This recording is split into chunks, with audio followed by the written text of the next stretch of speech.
Hey everybody, it is episode 13 and welcome. We are talking how the tides of life can bring healing after the storm. And guess who's here?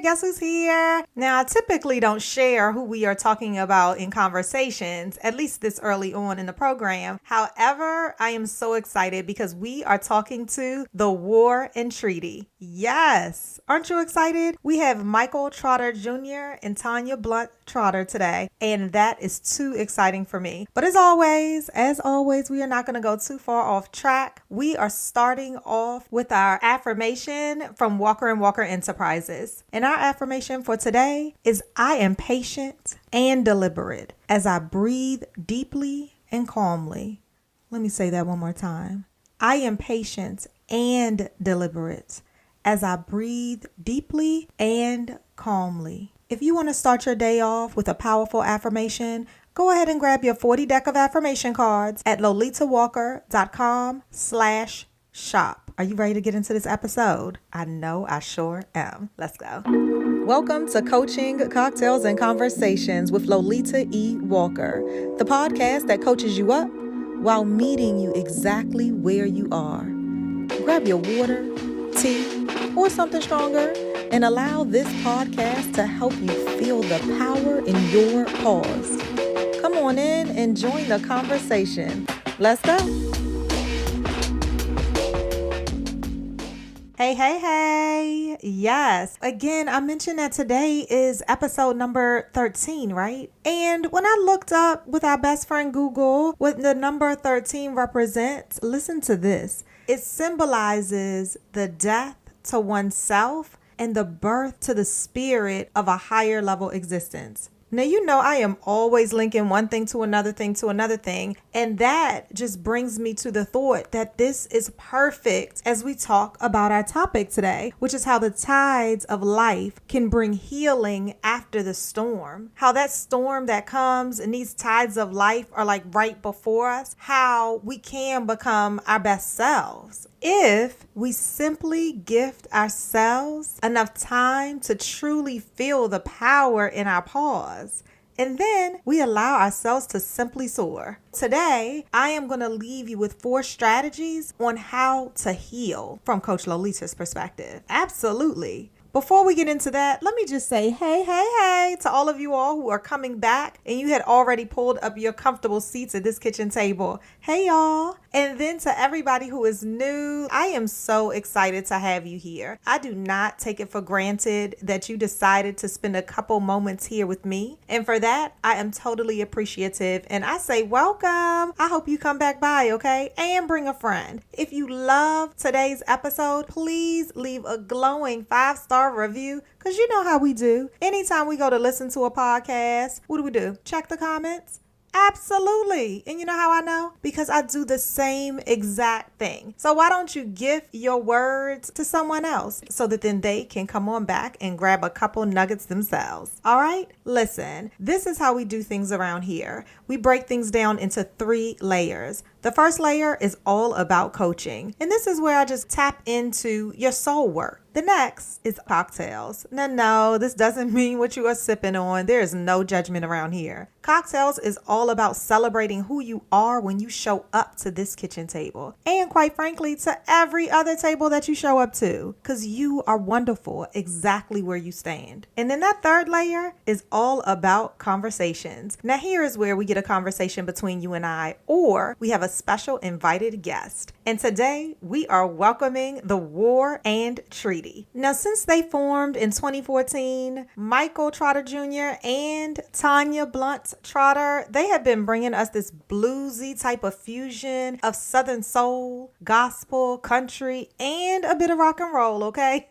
Even opening up for the legendary Al Green. At the start of this year, they won over new fans, probably even some of y'all listening in today, by taking the stage at the 62nd Annual Grammy Awards. Remember, they performed alongside icons like Cyndi Lauper, John Legend, Gary Clark Jr., and Common. I cannot wait to chat with them during our conversations. But first, let's get into a bit of coaching right after a word from our sponsor.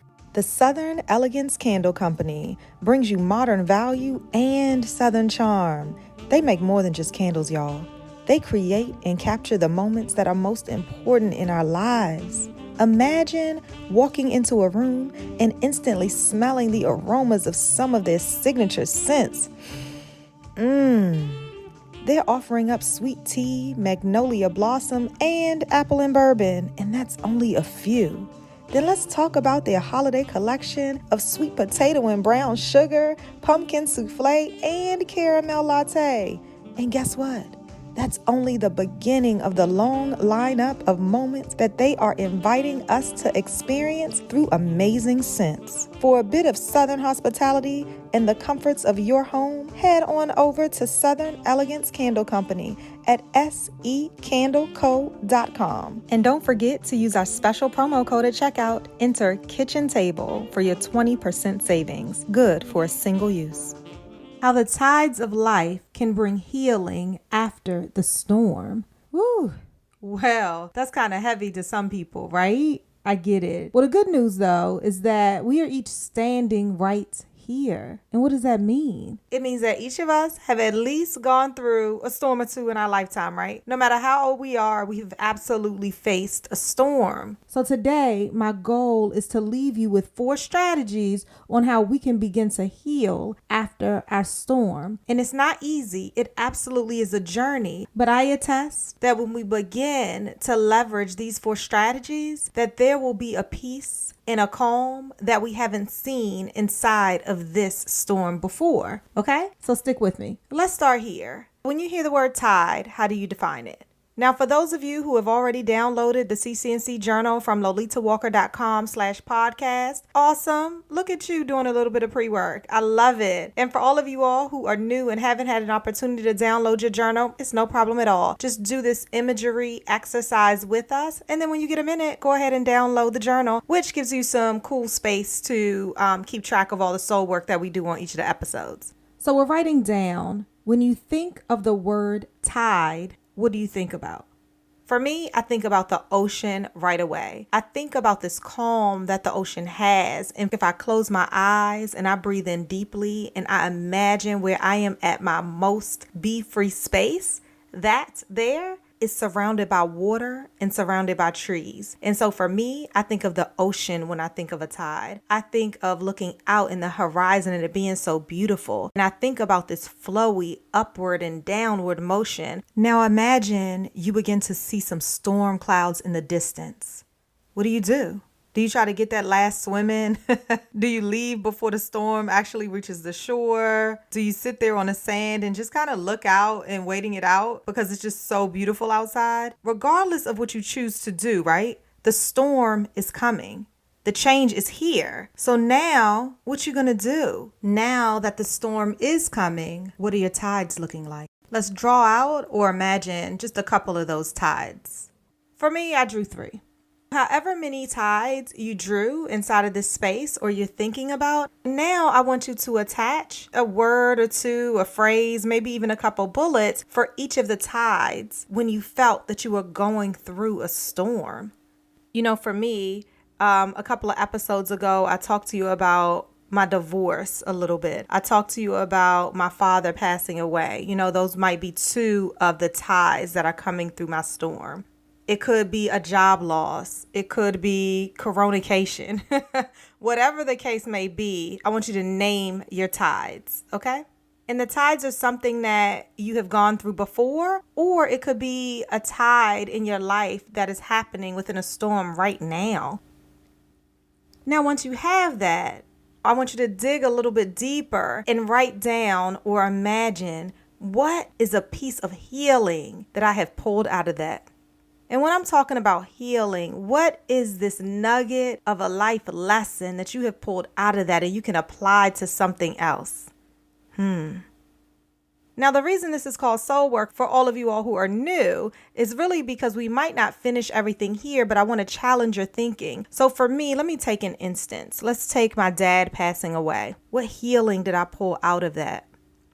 When I think about my father, which I oftentimes do, I think about the wisdom that he always brought to me through any situation. And sometimes when I'm hearing his voice, it's not always giving me the answer that I really want to hear, honestly. Thinking about Emmanuel Walker right now. But what I could tell you is that piece of my healing out of that tide is that I hear his voice and I remember what he would tell me inside of the instances that I'm going through inside of my life. So that might be an example, right? What have you held on to through each of those tides that has helped you to get to the place that you are today? Okay? So now let me gift you the 4 strategies that I was telling you about. The strategy number 1 is around this H for healing. It's helping yourself by seeking help. If you need help to conquer this tide that's within this storm, then you got to seek help. Whether it's coaching, therapy, journaling, talking aloud, recording yourself, whether it's writing, whatever that is, seek help. The next is about experiencing the unexpected. Absolutely. Through that tide, it might be new people that you're experiencing. Maybe you're letting some people go. Maybe there's new things. Maybe there's new places. Maybe as a result of this tide, you've actually decided to travel to somewhere new. When we get to this 3rd strategy, this A, right? It's about accepting where you are and acting in your wins, acting in this newness that you have found, acting in all of that. So it's about accepting where you are, embracing that despite the circumstance that I might find myself within right now in this moment, there is a win in it. There is healing in it. And I am going to pull that out because I am going to hold on to that so that I can get through this storm. You know, for me, I shared in the first episode, strengthening your foundation. Part of my core foundation is faith. And when I accept whatever tide I'm going through in my life, I fall right back on that strong foundation of my strengths and my faith. And that helps me to accept and then to act in my right now, to act in the newness that's coming out of this. So I challenge you to listen back to episode 1 and think about your foundation. What do you stand upon? And that there will help you with accepting and acting inside of this newness. And then that last strategy is all about loving yourself first. Allow the tide to carry you away. Sometimes we need the tide to carry us further and farther out so that we have time to think, so that we're out of the voices that are in our heads, so that we're out of the voices of all of the folks who think that they're trying to help us, but it might not be that much help. We might just need to clear ourselves. So we've got to love ourselves enough to allow ourselves to grab hold of that tide. Does that make sense? Yes. So these 4 strategies that I'm talking about, I want you to really think about how now you can apply these to those tides that you've already outlined inside of your soul work today. The H, the E, the A, the L, and knowing that it is okay. And how do you know that it's okay? Because you're standing right here and you have already been through a storm or two. You know, it's all about asking yourself, how do you catch that tide that brings the healing that you need? How do we catch it? We find it. Because it's right there. We are each going to go through our own personal and professional storms. Hashtag absolutely. Know that you are not the only person who has been through this particular tide. You deserve to be in this space of being and feeling your most free. Grab the healing so you can get yourself back there. I hope that makes a lot of sense. Well, all right. Are you ready for some cocktails? Let's go. What are we celebrating today? What are we celebrating today? Today, I am celebrating your healing. I'm celebrating my healing. I am celebrating the fact that we acknowledge that there are tides within our storm and that it is just time for us to simply heal. So that deserves a cheers to everybody who is listening in. Cheers.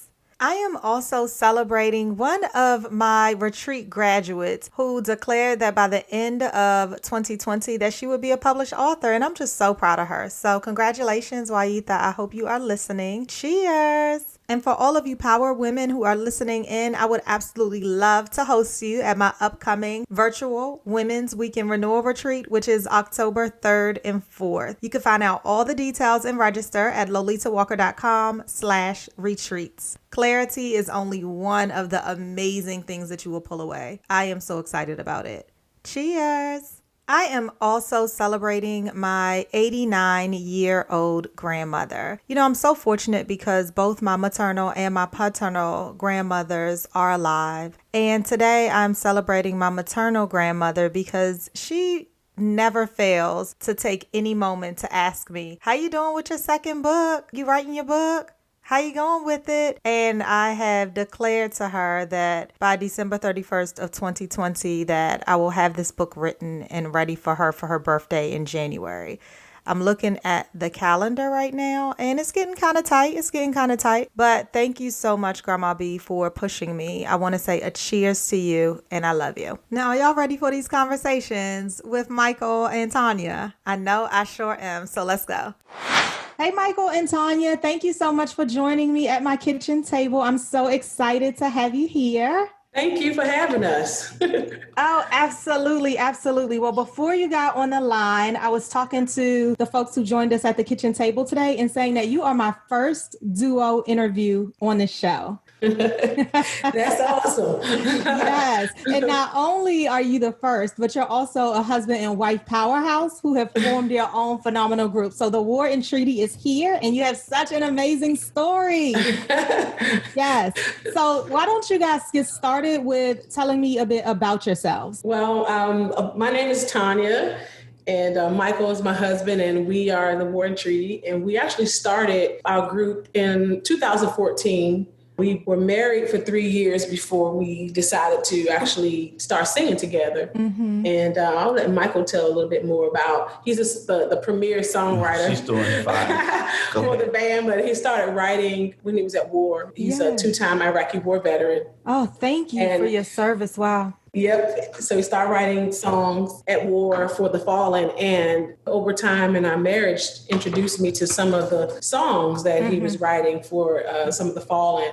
And that was his way of kind of letting me in to his world. A friend of ours heard us singing one day because my brother Willie and I were actually doing a record together, and I heard some of the songs Michael was performing at the place where we met. And so I asked him, can you write some songs for us? And he did. And my brother couldn't make the rehearsals, and my friend heard us singing together. One day when my brother missed the rehearsal, he was kind of just doing my brother's part. And she was like, "Did you hear that? You guys need to be doing this together." So we both, doing our own careers, decided that it was more powerful for us to do it together. And that's just how we started. I love that. When I was reading you guys' story online, I could really just kind of picture myself in the moment. And what it said is that you all met at a music festival. And at that music festival, Tanya, you heard Michael sing. And from there, you knew that it was a connection. Yes. And then Michael, after reading your story, being at war, I just could only imagine all of the tides, right? All of these ups and downs that have gone through both of you guys' lives. We're talking about how you harp on the one that is going to bring you healing. So Michael, can you talk about what was it that started your healing process? Tanya,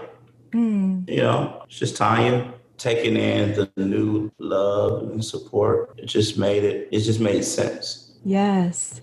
I love that. What I talked to the listeners about before you guys joined was I imagine, these healing tides, right? Life can bring all of these tides. Sometimes the ocean is just calm, right? We're looking out and we see this beautiful horizon. And then sometimes we see these storm clouds. The storm that comes with it is so rocky sometimes. And when we grab onto this healing, you mentioned love. Inside of every situation is that something, right? That's something that starts your healing process. For you, it sounded like it's love. And I absolutely love that. Oh my gosh, it's so powerful.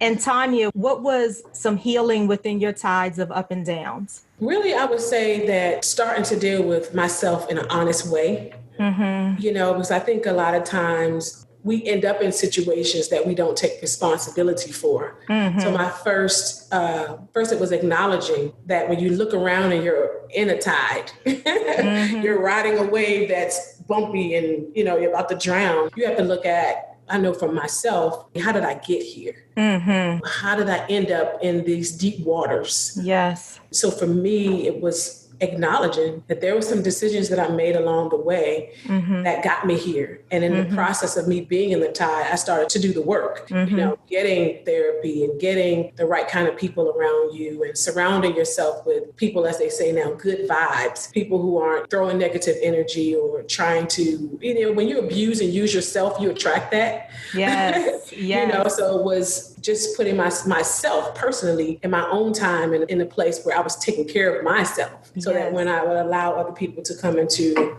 my space, they could see that, wow, she's really trying to do some work on herself, because people pay attention, People pay attention. It's so true. And there's so much power in your pause, right? I heard you really say that. And when you finally pause, once the tide and you're back on the ground and you really are sitting there trying to catch your breath, there's this pause. And inside of it, not only brings healing, but it brings that acknowledgement that you're talking right about. And sometimes the acknowledgement is not all that great, what you find. That's the storm part. That's the ugly storm you got to deal with. Yes. So now it looks like, I can see you guys' smiles. I know everybody else can't, but it looks like you are in such a happy place. And when I listen to your music, I feel happy. Is that intentional as you guys do this? It's not so much intentional as it is. I think whatever's in you comes out of you. You're seeing the life that we live every day. Right now, in our backyard, 8 kids just having the time of their lives, playing around and enjoying life. And we try to live a life where every day is like a vacation. Even if we have hard moments, we look around and we're really blessed to be able to have the kind of life that we have. So it's intentional, because we intentionally wake up every day to love each other as hard as we can, Yes, that is it right there. I think that is the definition that Michael was talking about earlier, is that his healing is really the love. It's that love that binds you together and then carries you through those tides. As we talk about healing, right, this healing tide during the storm, your album that's coming out is called Heartstown? Yes. Talk to us a little bit about, how did that name come about? I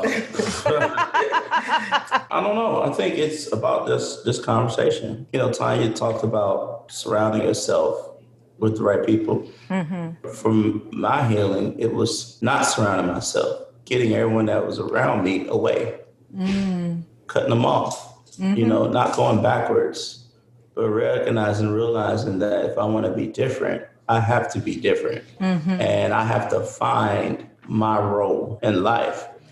After a while, I realized that I don't want to think like everybody else. I don't want to be the black guy who thinks the black way. I'm not going to fit the criteria of what it is to be a black male. I'm going to be a male. I'm going to be a husband. I'm going to be a father. I'm going to be a son, a brother, a cousin, a nephew, the way I want to be it. I'm going to find people who are like-minded, who are heart-minded. We think and we feel about this world the same way. And I'm going to put them all in this one town. It's going to be called Heartstown.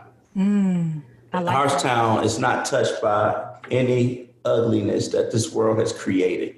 Heartstown is not touched by that. It's not touched by the drama that men and women bring in their relationships. Heartstown is not touched by the racial tensions and racism that we as human beings create. It's not touched by white people with the racism, or blacks, or any other. It's not touched by any separatism or segregation of any sorts. Heartstown is a place where people come to recognize and realize that we all need each other in order to change the world. And if you think you can do it any other way, I say go fail.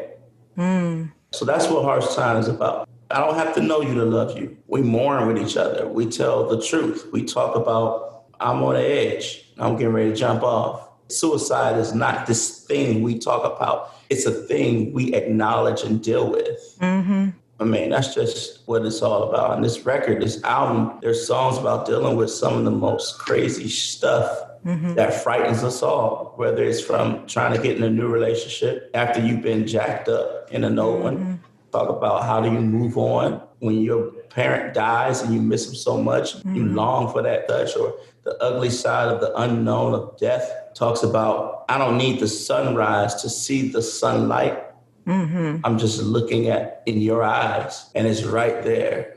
Or Take Me In, which is the final track, where we're talking about acceptance. We all just want to be taken in. I love that. You hit on so many nuggets. So one of the things I think I heard you talk about was stigmas, right? Some stigmas that's attached to folks, and you don't really, how do you navigate that when those things are attached to you? You don't have to walk in that, right? No. Don't allow that to stay on top of you. And my last podcast episode right before this one is about how to dismantle stigmas. So I love that you brought that in because it's so true and talks about the healing of it. Yeah. And then I also heard you talk about the 4 strategies that I shared at the beginning of this podcast, which is when we go to heal from these waters and these storms and we catch this healing tide, it's about helping yourself by seeking help. That's the H. Seek help. Tanya talked about this too. There's nothing wrong with therapy. And the beauty is that when you can accept that right on, then you can start living differently. The E was about experiencing the unexpected, what you normally haven't allowed into your space. And then the A was about accepting and acting in your new normal, the way that you want to now go. And then loving yourself first. A lot of people think that that's selfish, but look at what happens. Look at what can result when you do exactly that. We could talk about this forever, and I love that we are so aligned with that. But every single episode, when I have guests, I ask these come as you are questions. So I'm just going to throw them to you, and you just answer, okay? Why is the work that you do so important? I believe it's important because we're able to connect with people. You're able to be involved in the human experience. Connecting with people is the most important thing that you could do. That's good. With your life. That's good. Okay. The next one. What is one strength that you bring to the table that you didn't always recognize was a strength? That's a good one. And Michael, you pop in there if you know it. It's a hard one. I didn't realize that long suffering was a strength. Being able to, as grandmother used to call it, they would say when someone was going through, you were able to just be there with them, stick beside them, hold them, walk through whatever journey it was they're going through. So I believe that's a strength to be able to be long suffering. Oh, yes, absolutely. It makes you the amazing person that you are today. Thank you. Absolutely. I think courage. Courage to just be who you are, to understand it fully. Loving yourself is your L. Mine is living yourself. I love that. I'm adding that. Yeah, you gotta live. I mean, you can't want something for you, for everyone else to treat you a certain way, and you're not trying to live it out yourself. So I feel like being courageous is a thing I didn't realize I had until I got a little bit older. Yes. Okay. And 2 more. What is one barrier that is sometimes still in the way from you leaping beyond where you stand today? Weight. Pain. The pain of the weight. The weight, the WEIGHT, the heaviness. Okay. Yeah, gotcha. Yeah. Heaviness. I mean, it's weight is a physical, if it manifests itself physically. And when it's all said and done, I mean, while it's working in private. It's not working throughout the day. Like people don't, like for instance, when you overeat, it doesn't work immediately. It waits until it's on private time, the nighttime, when your body is sleeping, your body's not working, your body's resting. And that's when that heaviness, that weight is working to physically manifest itself. I feel that when it goes unchecked or when you don't deal with the weight of your world, not necessarily the world, but the world you've created or the world that has created you, it physically manifests itself in various forms, and it comes up in the form of a stomach. It may come up in the form of a butt, or it may come up in the form of some sort of sickness. We have to learn how to counter that weight.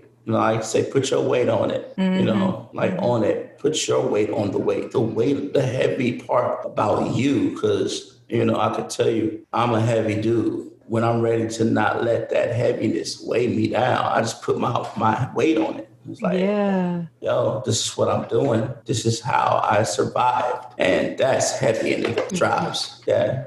Absolutely. No, that's good. Thank you, Michael. And then Tanya, what's one self-care tip or routine that you can share with folks today? Y'all laugh. Are you doing self-care? Are you practicing self-care? I've become intentional about it, but I've also learned that a part of self-care is also taking care of the one that you're with. Yes. And so when people say self-care, we're one. So I would say every morning I get up at 6:00 and I go sit out on my porch so that I can meet the birds and I can see the sun that already rose and I can spend some time just hearing nature. I think that's what this pandemic has taught me is to slow down.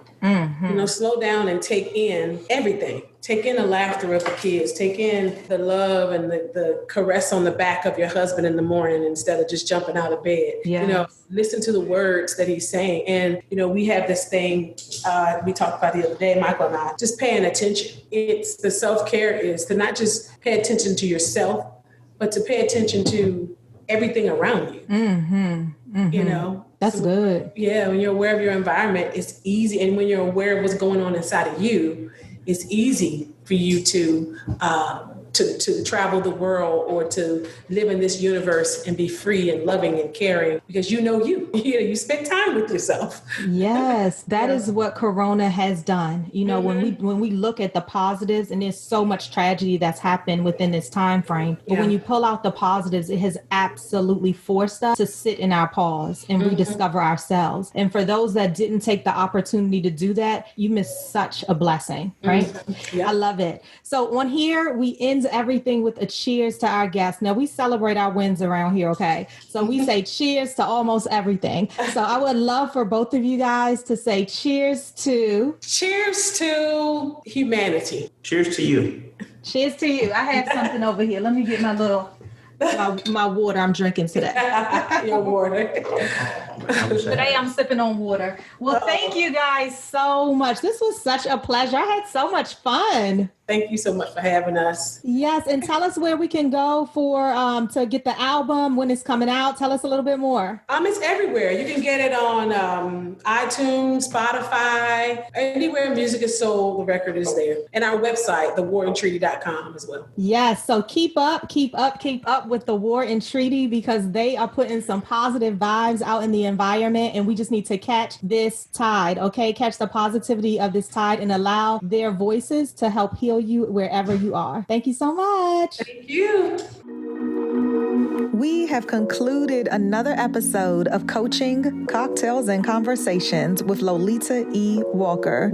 Connect with me at lolitawalker.com for speaking, coaching, and my book, The Intersection of You and Change. Next time, bring a friend. Cheers.